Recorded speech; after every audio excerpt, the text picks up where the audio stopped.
Hello' guys, কি খবৰ? বিয়া কৰা যোৱা অন্য ভিডিঅ'লৈ স্বাগতম জনাইছোঁ। ভোগালী বিহু সকলোলৈকে শুভেচ্ছা জ্ঞাপন কৰিলোঁ। বিহু কেনেকৈ গ'ল গমেই নাপালোঁ। তো বিহুত পিঠা বনাই থাকোঁতেই গ'ল। আৰু তাতকৈ দুখৰ কথা কি জানেনে? তো বিহু দিনাখন মানে এটা পিঠাও নাই মোৰ ঘৰত খাবৰ কাৰণে। তাৰপিছত ইমানেই মানে কাষ্টমাৰ আহিলে, মই ক'ৰ পৰা কেনেকৈ মিলাইছোঁ মই নিজেও নাজানো। তাৰপৰা তেনেকৈয়ে পিঠা পনা দিলোঁ। বিহু তেনেকৈয়ে পাৰ হ'ল। তাৰপিছতে ভাবিছোঁ বিহুত পিঠা বেছি যিটো প্ৰফিট হ'ল তাৰে ভাবিছোঁ এটা বস্তু লৈ থওঁ, কিবা এটা চিন হিচাপে। তো আপোনালোককো দেখাওঁ মই কি লওঁ। এতিয়া ভাত পানী হৈ গ'ল। কাম কৰা মানুহ 4জন আছে, তেওঁলোককো ভাত দিলোঁ। তাৰপিছত আমি ঘৰৰ ভোজনে খাবলৈ আছোঁ। খাই মেলি লৈ পেলাই ওলাই মেলি আপোনালোকক কিনো লওঁ আপোনালোকক দেখাম। তো সেইটো ছাৰপ্ৰাইজ থাকিব। মই একেবাৰে যেতিয়া ল'ম তেতিয়া আপোনালোকক দেখাম। কিন্তু ভিডিঅ'টো আপোনালোকে চাই থাকিব। বস্তুটো আনিম বুলি কৈছিলোঁ, এইটো হয়। মই খুলিম এতিয়া অকণমান হেৰি কৰি পেলাই। এইটো থাকক, এতিয়া অকণমান দেৰিকৈ খুলিম। ইয়াৰ লগত মোক এইটো দিছে হটকেছ হয়। তাৰপিছত এইটো হৈছে বৰচিলৰ মিক্সি। এইটো মামীয়ে আনিছে। এই মিক্সিটোৰ লগত এই কাপৰ ছেট এটা মামী গিফ্ট দিছে। এইটো ডাঙৰ হয় বহুত। তাৰপিছত দিছে এইটো বাতিৰ কেকৰ ছেট এটা। এইটো দিছে। এইটো ইয়াৰ লগতে দিছে মোক, এই ভতিজিটোৰ লগত। ইয়াৰ প্ৰাইচ হয়, দেখাইছোঁ মই।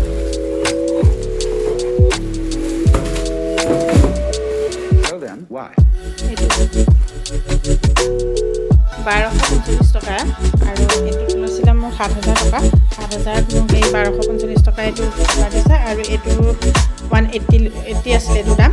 এইটো মোক ইয়াৰ লগত দিছে। এইটো মই ইয়াতে থৈছোঁ। ইয়াতে কুকাৰ এটা আছে। এইটো ৰাইচ কুকাৰৰ হেৰি আছিলে, ৰাইচ কুকাৰটো বেয়া হ'ল। সেইটো কাৰণে মানে মই এইটো ইয়াত থৈ দিলোঁ।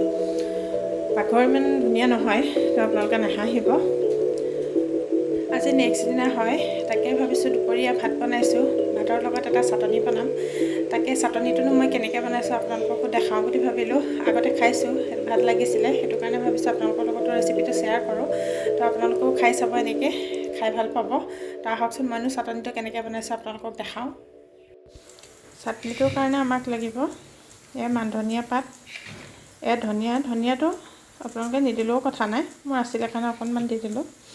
জলকীয়া আপোনালোকে জ্বলা বেছি খালে বেছি দিব, কম খালে কম দিব। বিলাহী এটা মই এনেকৈ পুৰি লৈছোঁ।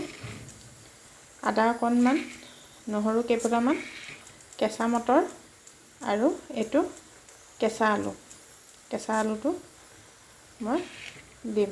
তাৰপিছত সোৱাদ অনুযায়ী নিমখ। এয়া আলুটো মই এনেকৈ সৰু সৰুকৈ কাটি লৈছোঁ, কাৰণ ডাঙৰকৈ দিলে আপোনাৰ পিচ নাখালে খাবলৈ বেয়া লাগিব।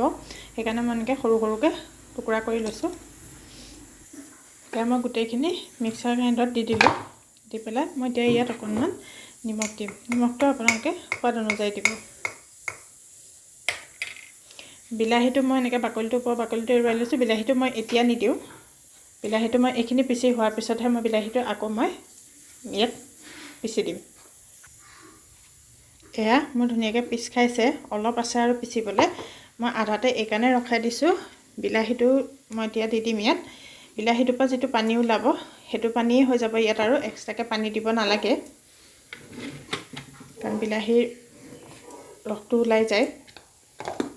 মই আকৌ এইটো পিচি দিওঁ। এয়া ধুনীয়াকৈ হৈ গৈছে। ইয়াত পানী দিবলৈ এক্সট্ৰাকৈ কোনো দৰকাৰ নাই।